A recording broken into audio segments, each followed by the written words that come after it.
Selamat datang di Samudra Ilmu Indonesia. Jurnal yang akan kita bahas hari ini berjudul Pesantren sebagai Subjek Hukum dalam Pemberdayaan UMKM.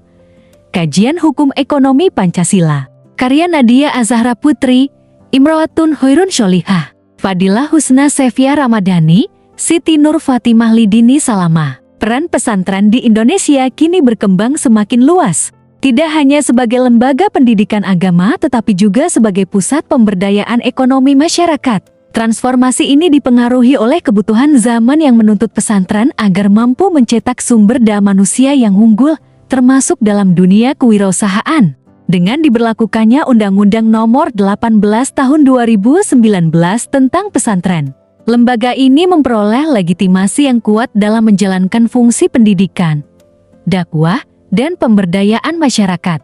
Banyak pesantren memiliki potensi ekonomi di berbagai sektor seperti agribisnis, peternakan, hingga perkebunan.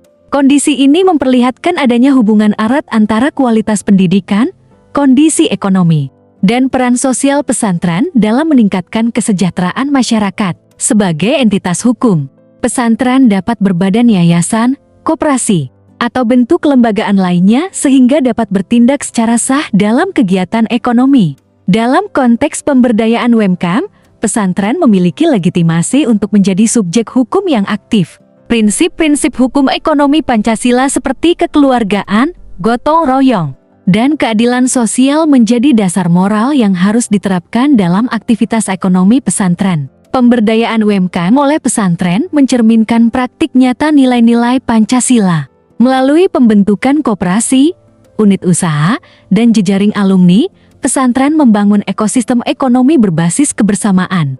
Kegiatan ekonomi pesantren tidak hanya berorientasi pada profit, tetapi juga meningkatkan kesejahteraan masyarakat, menciptakan lapangan kerja, dan mengoptimalkan potensi lokal. Contohnya terlihat pada program pengembangan produk lokal seperti kopi, bawang merah, atau usaha peternakan yang dikelola bersama santri dan warga. Model ini memperlihatkan bagaimana prinsip kekeluargaan dapat diterjemahkan menjadi praktik ekonomi yang konkret dan bermanfaat. Penguatan karakter dan keterampilan kewirausahaan menjadi aspek penting dalam program pemberdayaan di pesantren.